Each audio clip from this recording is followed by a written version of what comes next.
মার্কিন president Donald Trump যেন একাই নাচাচ্ছেন গোটা বিশ্বের অর্থনীতিকে। 70টিরও বেশি দেশের ওপর সম্পূরক শুল্ক ধার্য করে অস্থির করে তুলেছেন বিশ্ববাজার। শুল্ক কার্যকরের 24 ঘন্টা না যেতেই স্থগিত আদেশ দেন তিনি।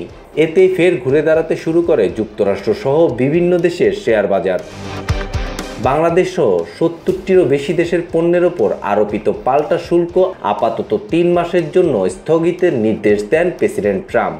এ সময়ে আমদানি পণ্যের ন্যূনতম 10% শুল্ক কার্যকর থাকবে। ট্রাম্পের দাবি, বিভিন্ন দেশ যুক্তরাষ্ট্রের সঙ্গে যোগাযোগ করেছে এবং বাণিজ্য ও শুল্ক বাধা নিরসনে আলোচনার অনুরোধ জানানোয় আপাতত নির্দেশ স্থগিত করেছেন তিনি।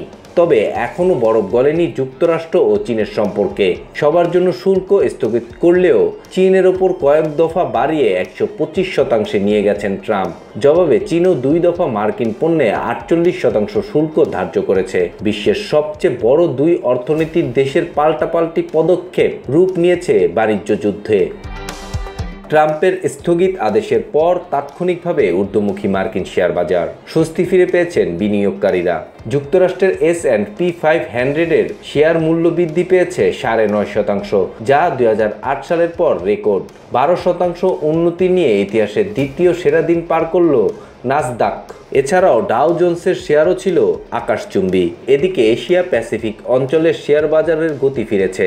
জাপানের শেয়ার দর বেড়েছে 8%-এর বেশি। ভারত, দক্ষিণ কোরিয়া, অস্ট্রেলিয়ার শেয়ার বাজারও চাঙা। এদিকে চীনা স্টকগুলোর ওপর কড়া নজর রাখছে বিনিয়োগকারীরা। তাই খুব একটা বাড়েনি চীনের শেয়ার দর। অপরিশোধিত জ্বালানি তেলের দাম ব্যারেল প্রতি বেড়েছে 4.5%-এর বেশি, যা শুল্ক কার্যকরের 2021 সালের পর থেকে সর্বনিম্ন পর্যায়ে পৌঁছেছিল। নিরাপদ বিনিয়োগের জন্য স্বর্ণের দামও বেড়েছে 3%। বেড়েছে মার্কিন ট্রেজারি বন্ডের মূল্য। আর বিদেশি মুদ্রার বিপরীতে যুক্তরাষ্ট্রের মুদ্রাও তার আগের অবস্থানে ফিরে আসছে।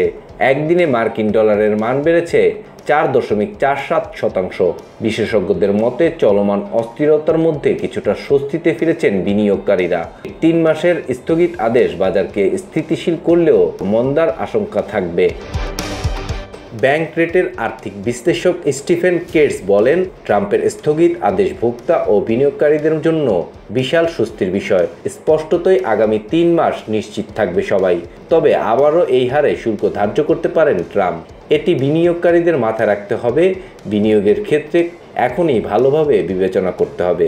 এদিকে বৈশ্বিক মন্দা নিয়ে জেপি মর্গানের পূর্বাভাস 60% থেকে কমিয়ে 40% আনা হয়েছে। তবে চীন যুক্তরাষ্ট্রের বাণিজ্য যুদ্ধের প্রভাব চলিত বছরেই বিশ্ব অর্থনীতি মন্দার মুখে পড়বে ধারণা সংস্থাটির।